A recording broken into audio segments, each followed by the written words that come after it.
Quand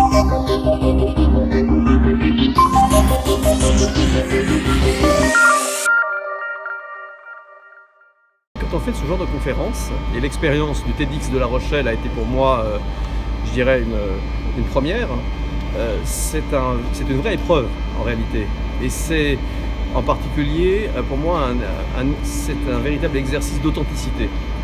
C'est ça qui est le plus important, c'est d'arriver à être soi-même, à être véritablement authentique, dans sa pureté si je puis dire. On n'est pas là pour baratiner, pour raconter ce que les gens ont envie d'entendre, il faut vraiment être soi-même.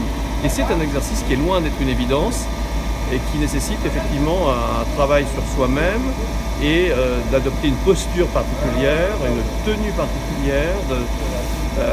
C'est à la fois évidemment ce que l'on dit et la manière que l'on a de le dire. Et encore une fois, cette authenticité, il faut la puiser en soi-même, il faut avoir une sérénité, il faut avoir un ancrage au sol, je dirais même, une tenue même gestuelle, une tenue de tête, tout un tas de choses auxquelles on ne pense pas. Et de ce point de vue-là, ce que Cécilia, tu as pu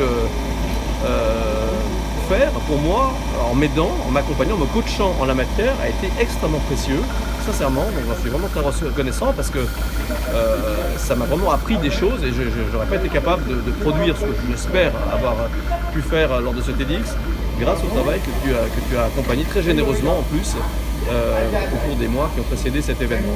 Vraiment, ça va créer des prises de conscience et voilà, le résultat n'aurait pas été le même, ça fait aucun doute. Et depuis, c'est pas que pour le TEDx, c'est depuis, ça a, je pense, changé ma façon d'aborder ce type d'événements, de conférences, enfin de tous les événements dans lesquels je peux me situer.